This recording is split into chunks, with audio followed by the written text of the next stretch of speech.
but just in proportion as this process of extermination has acted on an enormous scale and by forever love song paleontologist, so must a number of extermediate varieties which have formerly existed be truly enormous when then is not every geological information and every stratum full of such intermediate links. Geology assuredly does not reveal any such finely graduated organic chain, and this perhaps is the most obvious and serious objection which can be urged against the theory.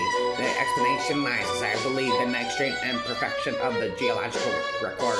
The carpenter's daughter has one name for herself and deserved to win it. The fossil is buried with his birth certificate. That and the scarcity of fossils means that it is effectively impossible to link fossils into chains of cause and effect in any valid way. To take a line of fossils and claim that they represent a lineage is not a scientific hypothesis that can be tested, but an assertion that carries the same validity as that temporary, amusing, perhaps even instructive, but not scientific. The idea that one can go to a fossil record and expect to empirically recover an ancestor descendant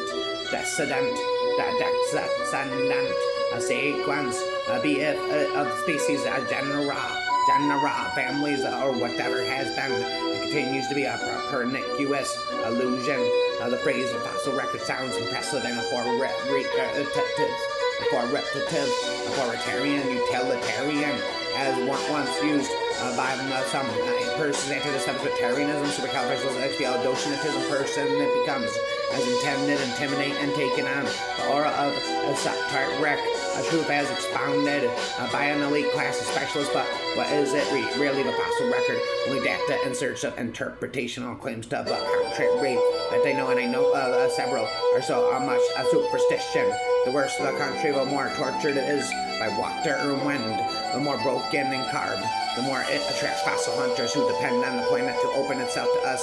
We can only scratch away at what natural forces have brought to the surface. Fossils do not require long ages to form. In fact, they must form quickly, otherwise the organisms, softer tissues, and even bones suffer decay. Shells or teeth, enamel naturally take longer to disintegrate. Turn hard material, e.g. bones, E.G.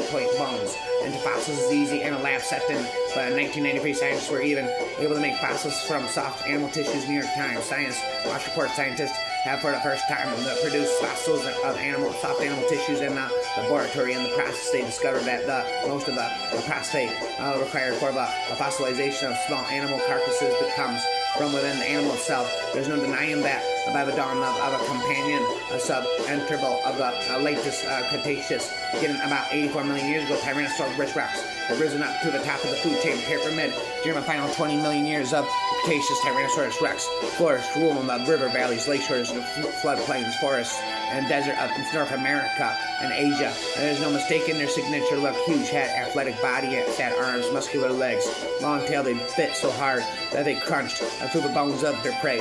They grew so fast that they put on about 10 pounds every day during the teenage years, and they lived so hard that we have yet to find an individual that was more than 30 years old when it died, and they were impressively diverse. We have found nearly 20 species of these big bone Tyrannosaurus rexes from the latest Cretaceous, and there are certainly many more out there waiting to be preserved. But Pinocchio knows Quanzasaurus, so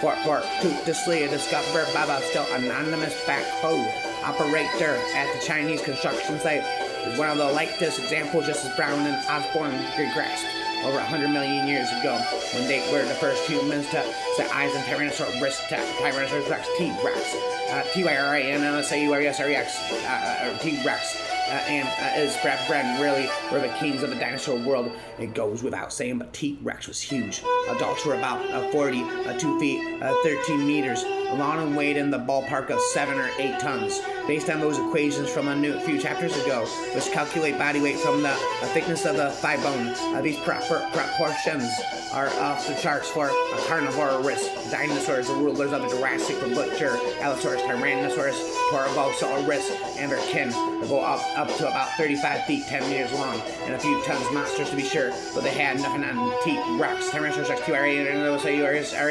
T-Rex after temperature and sea level changes unstirred, and the Cretaceous, some of the Carcharodontosaurs from Africa and South America just got even bigger than their Jurassic predecessors. A Gigantophosaurus, for example, was about as long as T-Rex and may have reached about 6 tons, but that's still a good ton or two lighter than Rex. So the king, Tyrannosaurus Rex, means king dinosaur. So the king stands alone as the biggest purely meat-eating animal that lived on the land during the time of dinosaurs, or indeed at any time in the history of our planet. Natural selection doesn't plan for the future, it only works in the present to adapt organisms to their immediate circumstances without the more developed sense of history that only fully flourished in modernity. Reflected in the notion of the future potentially utterly unlike the past, there is no room for thinking of pert rows of promises that outstrip the present and past experience.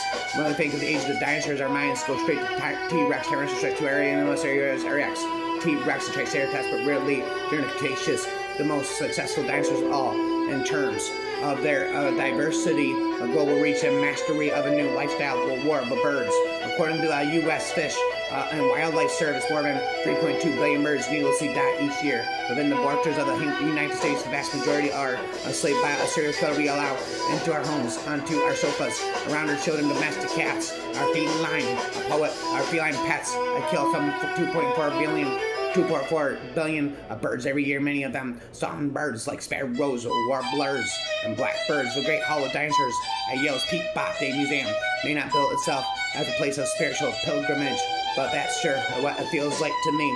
The initial eruptions in Morocco have released clouds of carbon dioxide, a powerful greenhouse gas which rapidly warmed the planet. It got so hot that strange ice formations buried within the seafloor called clathrates melted in unison all throughout the world's oceans. Clathrates are unlike the solid blocks of ice we're used to, the ones we put in our drinks or carve into our fancy sculptures at parties. At parties, they are a more porous substance, a lattice work of frozen water molecules that can trap other substances inside of it. One of those substances is methane, a gas that seeps up constantly from the deep earth and infiltrates the oceans, but is caged in the clathrates before it can leak into the atmosphere.